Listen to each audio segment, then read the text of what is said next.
and welcome to Inside Edition, where we discuss national, regional and international issues in depth. The Royal College of Surgeons in Ireland, Medical University of Bahrain, is a constituent university of RCSI Dublin, which was first established in 1784 with the aim of providing the highest standards of healthcare education. Through the provision of high-quality transitional education aligned across 3 continents, RCSI Bahrain is recognized around the world for producing practice-ready graduates who can compete for international places. The university is also focused on developing original research and development across the health and biomedical sciences in line with the requirements of the region. To talk more about that, we are pleased to be joined here in the studio by RCSI Chief Operating Officer, Mr. Stephen Harrison-Mirfield, right after this. Hello, and joining me in the studio is RCSI Chief Operating Officer, Mr. Stephen Harrison-Mirfield. Thank you for joining us today. A great pleasure. Thank you for having me. Mr. Mirfield, first off, thank you for telling us or answering questions about RCSI, an institution that's been in Bahrain and has shaped Bahrain's medical cadres, medical manpower in the last years. Since its establishment in 2004, the RCSI Bahrain has been a leading provider of healthcare education on local and regional levels. What can you tell us about the establishment as well as its main goals and its values? So it's very interesting. RCSI Bahrain opened its doors in 2004, but our history in the region, and particularly Bahrain, goes back many, many years before that, probably back to the 1960s, 1970s, where a lot of Bahraini students went to Dublin to be educated, and in fact a lot of people who are working in the healthcare system now were educated in Dublin. But also we have our surgical affairs department, so RCSI, the Royal College of Surgeons in Ireland, governs all surgery in Ireland and also does international membership and fellowship exams. Wow. So we've been undertaking those exams here since the 1970s, 1980s, and indeed through that relationship in the 1980s we started working on the family practice residency programme, which is very well established now, and we're now 30 years plus delivering that for the Ministry of Health. So it was through those relationships that in 2003 we were invited to consider opening a university. And in 2004 we opened our doors to the university. We were first of all based in the Seaf district in rented accommodation. Right. And we had 24 students. Our first intake was 24 students, which is incredible when you consider now we have 1,450 students. Right. But in 2006 we expanded from just medicine to nursing as well. Right. And then in 2009 we opened our campus in Busatine, which remains there and is a fantastic facility and leading edge in many ways. And as I mentioned, nowadays we have 1,450 students. Our mission is to educate, nurture and discover for the benefit of human health, and that's very much what we focus on. We are delighted to play a central position in healthcare and healthcare education here in Bahrain, and also driving the quality side of things across the region as well. Right. After 2011-2012, King Hamad Hospital opened up adjacent to RCSI, and that was a big support to the educational cadres that came out of RCSI as well. It was a vice versa kind of relationship. Can you tell Absolutely. us about how that improved the educational field, the cadres from there? Yeah, I mean, King Hamad University Hospital is the proximity is perfect. It's right next door to us. We also use the Bahrain Defence Force, the Salmanier Medical Complex. We use the primary healthcare centres, and we're also using some of the private hospitals. American Mission being a classic one. But as you mentioned, the proximity of King Hamad was fantastic. We work very closely with them in so many different ways. The Chief of Medical Staff there is actually the head of surgery at RCSI Bahrain, and over the years we've had a number of people working joint appointments on surgical side of things, on paediatrics. So that relationship's fantastic, and having that close proximity and the ability for our students to utilise the facilities, which are, totally world class, has been brilliant for everybody concerned. Definitely, especially with like the oncology center opening up and everything that came with Absolutely. it. What are the programs provided by the RCSI for both undergraduates and postgraduates? You mentioned you started off with medicine and now you have nursing. Can you elaborate on that? Yeah, by all means. So we have our medicine program. The core of the medicine program is a 5-year program, although there is a foundation year and also what we refer to as a medical commencement program to allow students to enter into it. We have a 4-year undergraduate nursing program, which has been highly successful since it opened its doors in 2006. And on the postgraduate side of things, we have a master's in nursing, which we have an intake of approximately 20 students every year. So there's a lot of practitioners in the nursing field that have been educated at RCSI at the master's level and gone on to develop and enhance their career. Right, that's amazing. One of the things that RCSI really does support, especially with its master's programs, as I've talked to a lot of students that have taken it, that it supports nursing students, or basically students that are actually working full time. So how does that work out? How was that improved? I mean, giving the students that opportunity to work and study at the same time. How do you tackle that? So one of the really important things, particularly for postgraduate courses, is that students can take away their learning and practice it in a vocational manner. So we do feel that actually the postgraduate side of things best suits that kind of blended model of working and being educated at the same time. It also works really well for the employers as well, of course, because they're not losing a resource for 18 months, 2 years while they're studying. They 1 day a week they will come into the university and take on the educational piece, and then they will go away and put into practice what they've learned. It was very interesting actually. We used to have a BSc in bridging nursing, so students who'd done an associate's degree and wanted to get to a full degree. And again, that was operating on the same time and was very, very well received by all of the hospitals, because again, it wasn't taking students out, their workers out of the workforce. They were still active, and also that doing while you're learning is just, it reinforces the educational experience so much. Such a sense of accomplishment as well. Absolutely. Yeah, right. So how does RCSI contribute to achieving the National 2030 Sustainable Development Goals, the SDGs? So with the SDGs, we contribute in a number of different ways. It's not like a direct correlation to every single thing, but I guess that the three areas I'd kind of pick out is, under priority 1 and gender equality, RCSI is very proud of the fact that we have 59% of our full-time staff are female, and of that 59% that are female, around a third of them have either studied for or are studying towards a master's or a PhD level. So we're really kind of looking to encourage them on their continual development and that side of the journey. I guess for financial sustainability and economic development, the fact that we've graduated since 2010 over 2,500 students, both in nursing and medicine, really has contributed to the healthcare system across the world. In our time, we've had 51 different nationalities studying at RCSI Bahrain, who are now working in 36 different countries. But if you were to ask me the thing that I'm most proud of there, it's the fact that 1,500 of those graduates, so 60% of them, are working here in Bahrain. About 1,100 nurses and about 400 doctors who are practicing and actively contributing to society here, which is fantastic. In terms of priority 3 and promoting good health, I guess that's what we do. That's our core side of things. And there's three things I'd kind of draw your attention to there. One is research for us is massive. In the time that we've been operating, we've had over 500 publications, and those publications have been read over 15,000 times and been cited in over 4,500 other publications. And it's the important thing with research is how much you've been cited, because that's how much of an impact you've had in terms of research across the world. We've also worked with Bahrain Diabetes Society and the Rotary Club of Manama on a diabetes awareness campaign.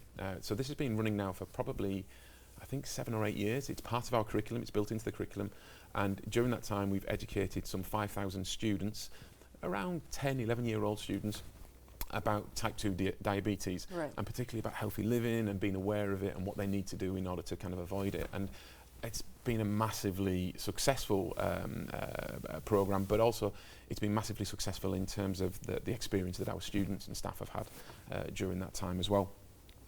And I guess that also speaks volumes about our community outreach and the volunteer side of things. We've had 1,200 volunteers undertaking over 200 events during that time. So we really see our position as pivotal to promoting good health in the kingdom. We also do a lot of work around green and sustainability. So at the moment we are in the final throes of identifying a vendor to put a solar farm on the campus. Solar farm has a double benefit. It will also provide undercover parking for the students and staff, which has been something that they've been asking for a long time. But it will produce 50 to 60% of our overall electricity needs, which will probably make us one of the most sustainable campuses in the Middle East, I would have thought. And we do a lot of work around responsible consumption as well, so we encourage recycling. Our campus, as a Yorkshireman coming from the green hills of Yorkshire, I'm really keen to kind of see greenery around, so we've planted over 200 trees on the campus to give our students a really nice aesthetic and a good place to be. And I guess one of the things that COVID has accelerated really is we're now reducing the amount of travelling that we're doing. You know, Microsoft Teams has become the new method of travelling, and it's been great from that perspective. Yeah, the difference has really shown from that perspective. Now, you mentioned a couple of the cooperations that you have with various local and international institutions in order to exchange expertise. What can you tell us about these collaborations, and how does it contribute positively to achieving the aspired goals? So I would say with our collaborations, we have a strategic plan, a 5-year strategic plan, which has 3 pillars: teaching and learning, research and community engagement. In order to achieve these very ambitious goals, we have to collaborate. We can't do it in isolation. So we are massively proud of the relationships that we have with people such as the Supreme Council for Health, the National Health Regulatory Authority, the hospitals that I mentioned earlier, BDF King Hamad, AMH, Salmania Medical Complex. We also work with Mubarak Al Khalifa on a more charitable basis. We work with the Rashid Al Zayani Foundation.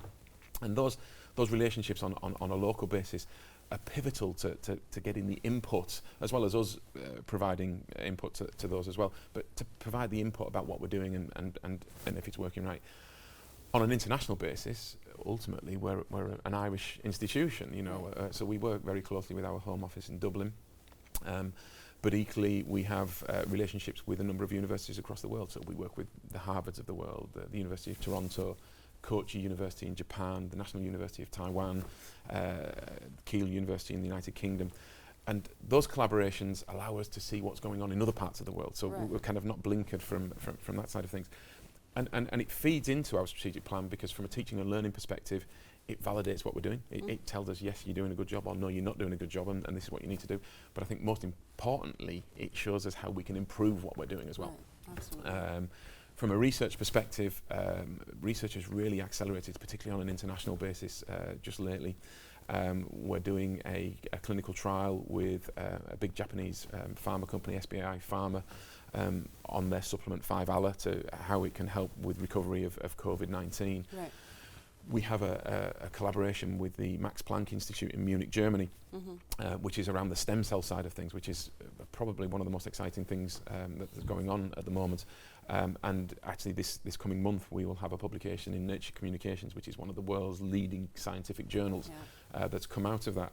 But also looking at kind of our collaboration in Bahrain with the COVID task force. Between the COVID task force and RCSI Bahrain's clinical trials unit, we've been providing information to the World Health Organization and SAGE in UK, which is a scientific advisory group for emergencies.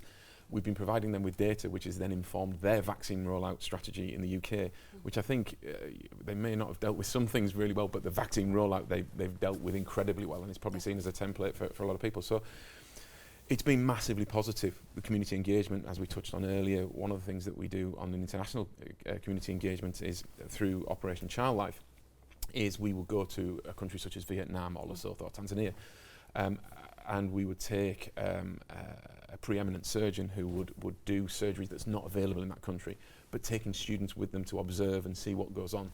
And what's fascinating from those collaborations is the students come back with a totally different perspective on the world. But that all feeds through to for me, what's the most important thing that we can do for our students and do for the kingdom as well, which is employability.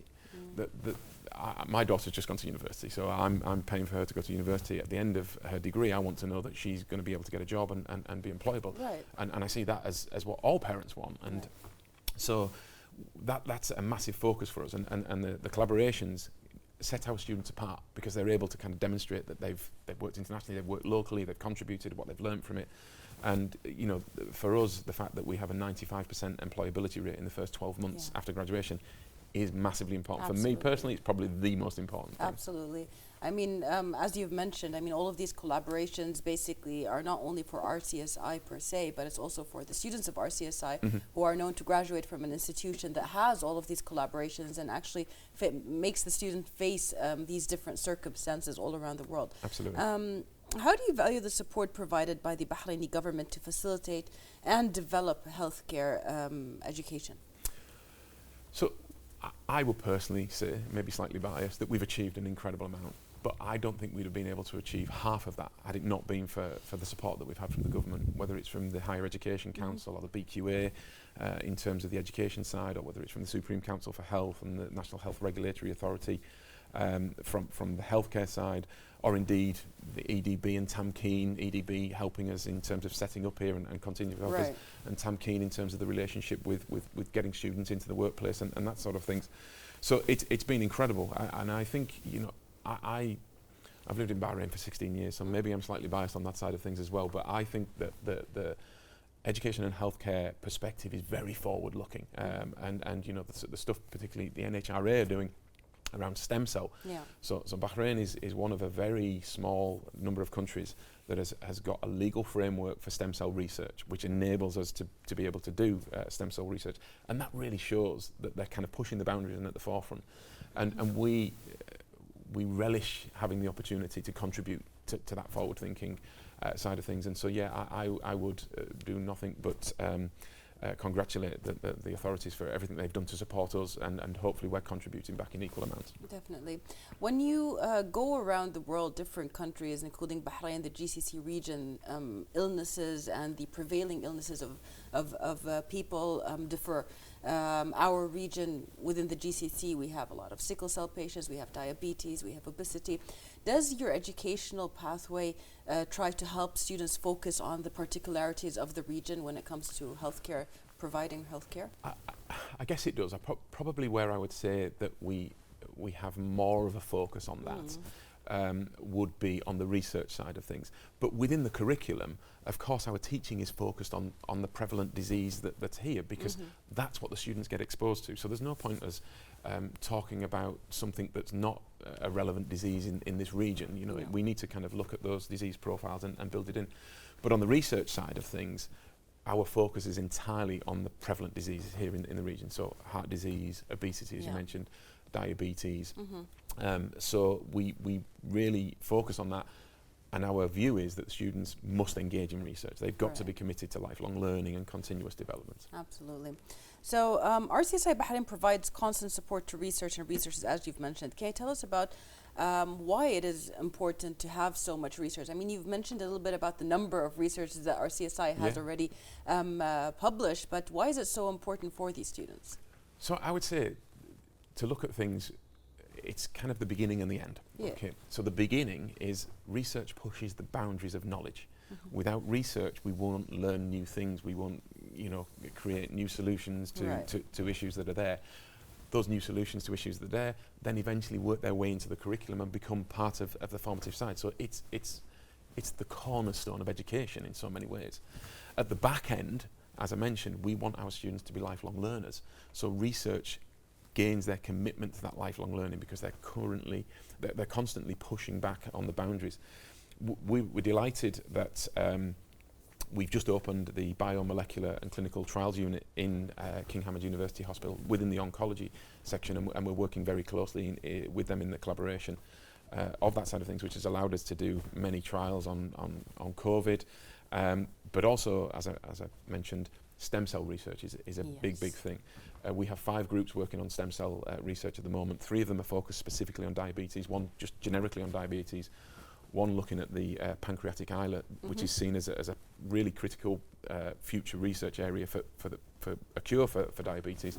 And then the 3rd one is around wound management for diabetics, which again is really critical. The other 2 areas, the other 2 groups that we focus on, 1 is on oncology and 1's on immunology. But it's just so important, not just to us as an academic institution, but to Bahrain as a country, the GCC more generally, and the world. Absolutely.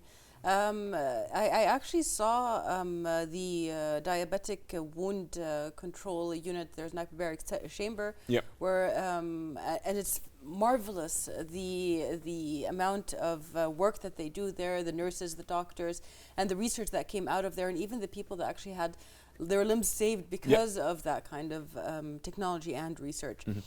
Well, To talk more about the community outreach, when it comes to, or since the Community Outreach Office was established in 2012, RCSI Bahrain has participated in over 150 community events and contributed over 10,000 hours to supporting local and international communities, as you've mentioned. What is the importance and outcomes of such approach? You've mentioned that it gives the students more of a broader view of what the world is like.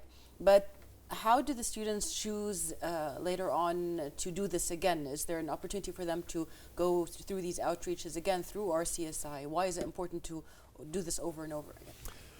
Well, I guess in terms of the benefits for me, they fall into two primary areas. One, which we've touched on already, which is the kind of advantage that the student gets in terms of exposure and experience. You know, let's be honest, working in healthcare, empathy is yes. such a critical skill, and you don't develop empathy by not speaking to people. You need to see the world through other people's eyes, so it's wonderful from that perspective. But then the second area that I think is critical to the community engagement side of things is ensuring that we're giving back and you know, embedding ourselves in society and finding out what's important in the society that we're working in, and gaining the feedback from there. The students have an opportunity both in medicine and in nursing. It's built into the curriculum. Yeah. So in nursing, as I mentioned earlier, the diabetes awareness campaign is built into the curriculum. One of the things that we've just recently, community engagement has been much more difficult because of the pandemic. Of course. But actually, what we've done in conjunction with the Ministry of Health is we've built the community engagement into the curriculum. So all our year 2, 3 and 4 nurses have been working on the COVID task force. Okay. So they've been working at the exhibition centre, the airport and the healthcare centres in terms of administering vaccinations, amazing. Taking details and everything else. So that's been built into their learning experience, which has been fantastic. So we haven't missed a beat in terms of the community engagement side of things. But when we get back to normal, the students can enter it through the curriculum, so it's built into there. But equally, those that want to contribute more, we have a community outreach department that arranges various things. We work with local partners on running things, whether it's Bahrain Diabetes Society, the Tree of Life Society, the Smile Initiative.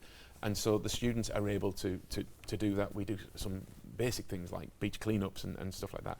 So the students always have that. And we actually have an award that we give in the university which recognises people's contribution to the community engagement side of things. The really interesting thing for me is when the students, or what kind of sums it up, I suppose, when the students do the international community engagement, as part of doing the international community engagement, they have to come back and present to us at the university. Okay. And it's an open presentation, so anybody can go.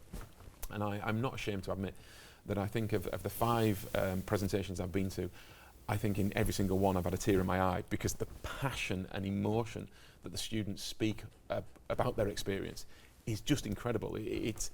I don't think it's too grandiose to say it's been life-changing for them, right. Seeing how medicine operates in countries where they haven't got big machineries that can check samples and this, that and the other. And medicine is more about the personal side of things. It is very, very, it's moving in many ways. That's amazing. From your point of view, what would you want to change in these outreach programs for the students in the future? What would you want to see more often? What would you want to see less of? Well, I guess, you know, I think doing a beach cleanup is great and it's got its place and everything else, but I'd like to see our community outreach being focused on the healthcare side of things. And we do a great deal on that. And so the more partners we can work with in relation to that, the better it is. I don't think there's anything that I wouldn't do. You know, if the one thing that we can do is a beach cleanup, then that's great. Let's do that. It has a benefit, you know, it improves the environment and everything else. But I'd just like us to do more of community engagement and continue the great work that we've been doing. That's amazing. I've been at RCSI, and one of the main things that stand out in RCSI is the different nationalities, the different cultures within the students themselves, not just the staff. How does that contribute to opening up their minds and approaching the world from different view and having all these cultures together in one place? It's incredible, isn't it? I've lived here for 16 years and been used to a very widespread kind of group of nationalities. And when I joined RCSI in 2013, after a couple of years we did what we call our market insight study. And so we were asking students, you know, what are we doing well, what are we not doing so well, what do you like about the campus? And the thing that kind of took us by surprise a little bit was the number one thing that the students said that they liked about the university was the international nature of the cohort. And it was like, I think we probably took it for granted. You know, we have 10% of our students every year come from North America. This is in medicine, I should say now. 45% of our students are Bahraini. So that means 55% come from outside of the kingdom. So it's very diverse. Usually in a normal year, we have about 36 different nationalities within the cohort. And I think it just opens up people's eyes to different ways of thinking. And it's great. And actually, a lot of Bahraini students, for example, who are thinking of going to Canada to do electives and that sort of stuff, can speak to their colleagues in the class and kind of understand where it is and where should I go, where should I live. And so it kind of gives them a much more open view of the world. I think prior to the pandemic, the most successful night is every November. We have the International Student Night, and each national group would cook their food that's associated and do a dance or you know, music and everything else. Massively well attended by all of the students, massively well attended by the staff, and was just amazing. It was just such a great coming together of all these different cultures and nationalities.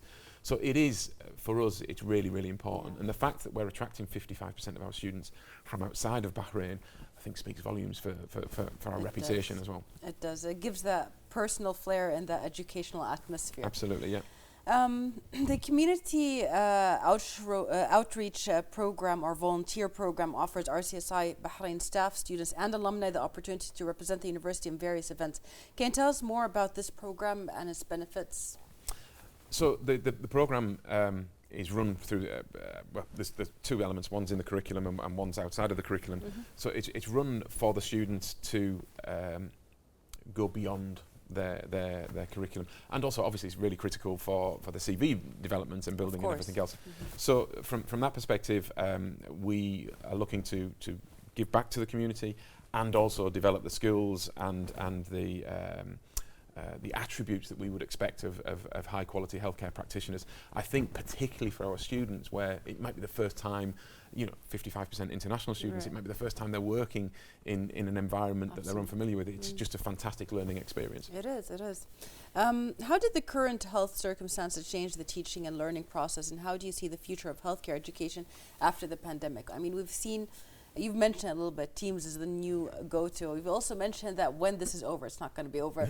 but I see, I mean, Bahrain has been prepared since the beginning to turn digital, just needed that push, which was the pandemic. Was RCSI there too? Yeah, I mean, COVID has been a lot of very horrible things, but also it's been a real catalyst for change, and we shouldn't forget that and shouldn't lose the lessons that we've learned. Absolutely. I remember 26th of February 2020. I just returned from Ireland. I'd done a presentation in Ireland to RCSI in Dublin, and I came back and we were having a meeting, and we got a phone call to say that the university has to close down, as did all institutions. And it was like, wow, you know, what do we do now? And everybody's going, oh, we'll be back in 2 weeks. We're back in. Nobody really had a clue, with the benefit of hindsight. But the one thing that we were unified on and knew 100% that we had to do was graduate our students on time. There was no question about that. It was going to happen, and we weren't going to compromise on quality neither.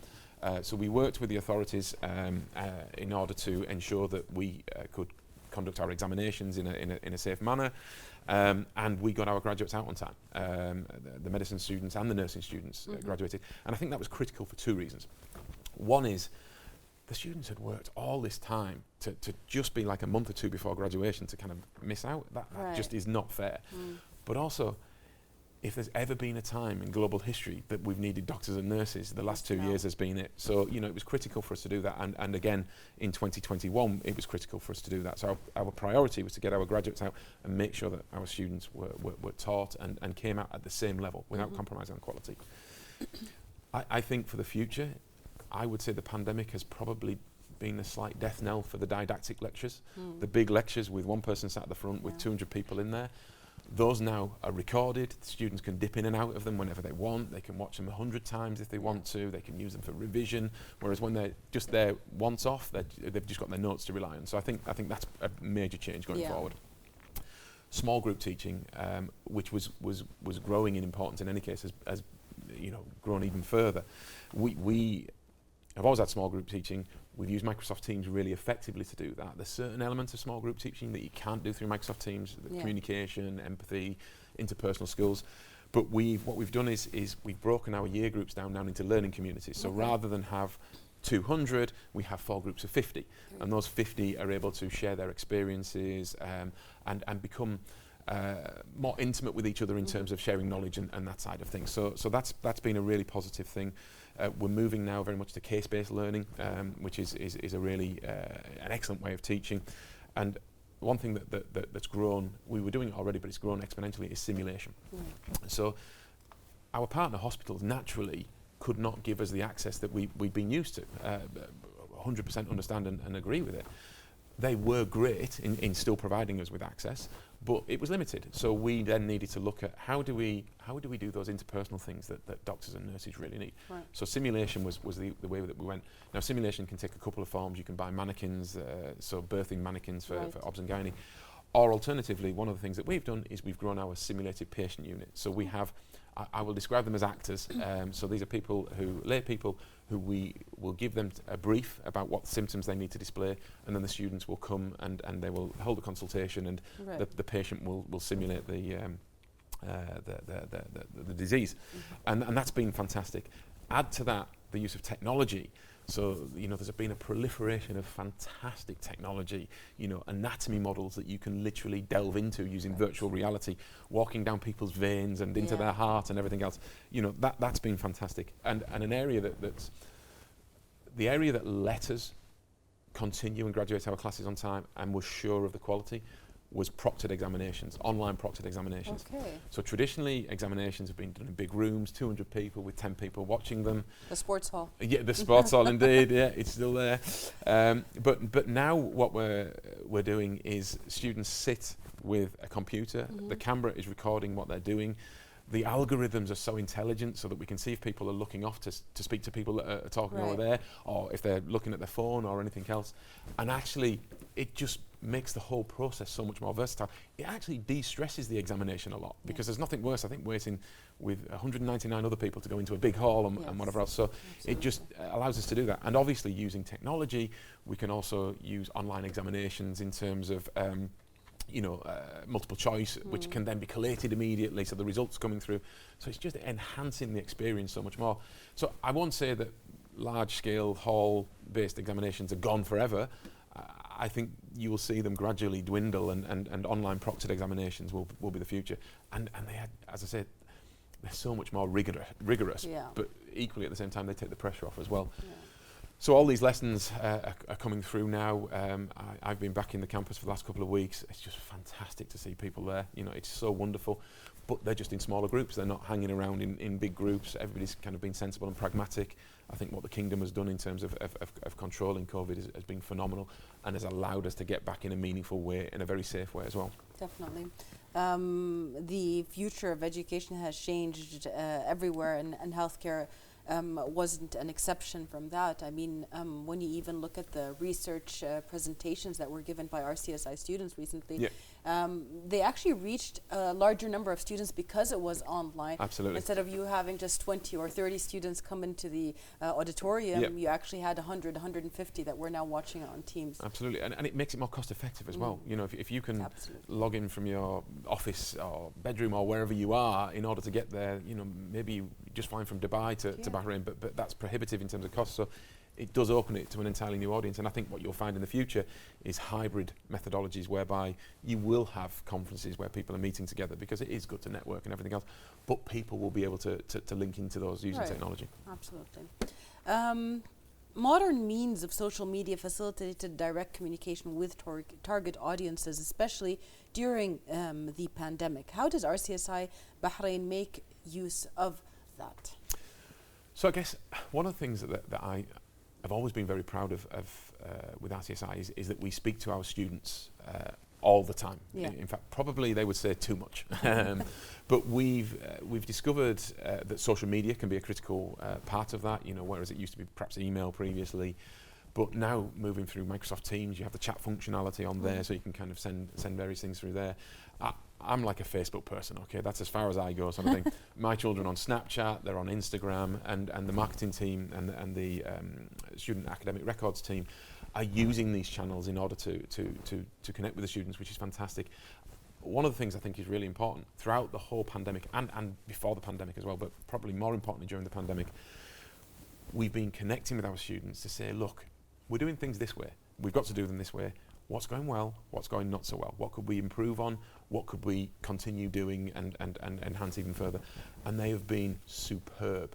We have a very, what I would call a psychologically safe environment where students feel that they can contribute and not be penalised if they feel they're kind of saying something that's out of the ordinary. But often it's those out of the ordinary suggestions that are really good ones that we can kind of take forward. So it's been, again, I come back to the pandemic as a catalyst for change. It's been an accelerator, definitely. Definitely. After years of dedicated efforts, how does RCSI assess its constant success? So I'm always really conscious that I say, oh yeah, we're excellent, we're fantastic. But I'm paid to say that, obviously. But equally, I truly, intrinsically believe that. But for us, the proof is in external validation. So if external authorities are saying that we're good, then we take that as a validation of what we do. So we have various things around accreditation, so the HEC and the BQA accreditation here, the work we do with the Irish Medical Council, which accredits us every 5 years. One of the things that was superb recently is the General Medical Council in the United Kingdom have recognised RCSI Bahrain as equivalent to a European institution, so thereby meaning our students do not need to do the international medical graduate examinations to get into their foundation year programme. I'd like to say that we're the only university in the world. I don't know of anybody else that has got that, that's outside of the EU. So it's an incredible thing. So, and it probably speaks volumes why we had 120 students applying to the UK this last year. You know, it's fantastic. But things such as like the USMLE, so that's the United States Medical Licensing Examination, recognised as the hardest medical licensing exam in the world. We have 80% pass rates in the step one, which is the big exam. Locally with the NHRA, they have medical licensing examinations both for medicine and for nursing. Our pass rate hovers around the 80% side of things, which is way higher than the national average, and it's something we're incredibly proud of. So that for us says actually what we're producing is good quality. But also we engage with employers. So every 2 years we do a survey of employers and we ask them to tell us what they think of our graduates. And they come back, they're honest, they're clear, and generally speaking, I think we'd be underplaying it to say they think they're above average. The feedback that we get from them is superb. I remember one researcher at Johns Hopkins in the US was talking to one of our students and was so impressed that they wanted to formalise an agreement, but they thought it was an RCSI Dublin graduate, not an RCSI Bahrain graduate. They weren't even aware that it was RCSI Bahrain. So, you know, again, it kind of shows that we're achieving equivalency with our colleagues in Dublin and leading the way from that side of things. I come back to the point I made earlier, employability. You know, if our students are no good, they won't get jobs, but our students are superb, and you know, we're massively proud of that. The fact that students that graduated in our first graduating class of 2010 and 11, 12 and 13 are now making consultant levels and leading hospitals in the GCC and across in North America and the UK is fantastic. And for me, being slightly nostalgic, I think one of the greatest things is we now have graduates of RCSI who are coming back to work in the university as lecturers and tutors, and that to me speaks volumes about the quality of those individuals, that they want to come back and contribute to their alumni, and it's fantastic. When it comes to education, whether it's medicine or nursing, there are certain standards that a school has to abide by, and then follows that the student has to abide by when it graduates, the nurse or the doctor has to abide by. You talked a little bit about the accreditations. Accreditations are those standards, basically. But RCSI also has won a lot of recognition outside of the standards. So basically the research that has been done, recognition came into a lot of the students. You've mentioned some of them. The campus itself has pulled in a lot of recognition and has a lot of offer from the international community. What can you tell us? How do you value this international recognition for RCSI Bahrain? I think it's fantastic. Going back to the point, 55% of our students are international students. we wouldn't get 55% of our students being international students if they didn't feel that coming to Bahrain was then an opportunity to launch into this international side of things. One of the things you just actually reminded me, one of the things is the National University of Ireland, who we issue degrees from MUB, Medical University of Bahrain, and the National University of Ireland. Right. They have the H.H. Stewart Awards, which is, they run every year. There's 80,000 students that are eligible for these. And so far we've won 11 awards, which is phenomenal. I mean, genuinely it's phenomenal. And in the last running of them, we won 5 awards, and 4 of those awards were Bahraini students who won them, which again, for me,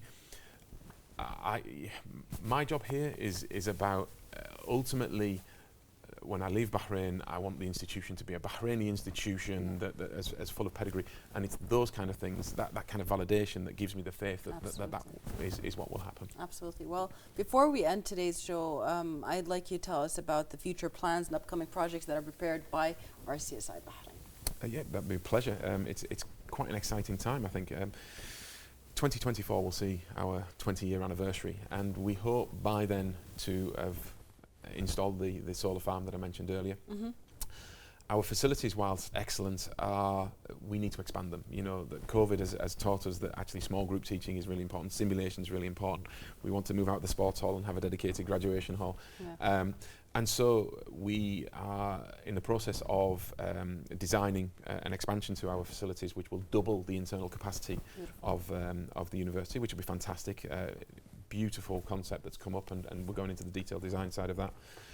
Also, to cater to the international students as well, we have a small halls of residence, which is a sublet building right next to the university campus, but we actually want to build a full halls of residence on the campus. So hopefully in the next year or two we'll see that commence as well. So lots of kind of building and development from that perspective. Yeah. We hope to see new courses. We consult with our stakeholders on a regular basis, and one of the things that we're seeing clearly coming out is the need for midwifery. Okay. And so we're looking at the moment on developing a postgraduate midwifery course. So hopefully in the next couple of years we'll see that. And I suppose probably the most exciting area.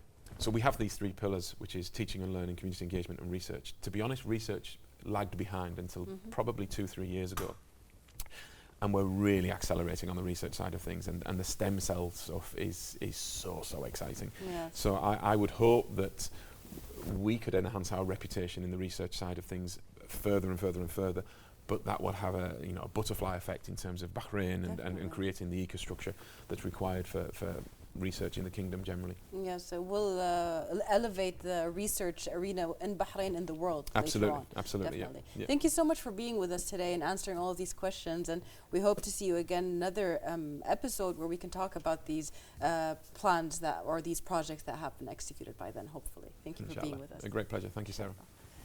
And we'd like to thank you, dear viewers, for watching us. We'll see you next week in another episode of Inside Edition.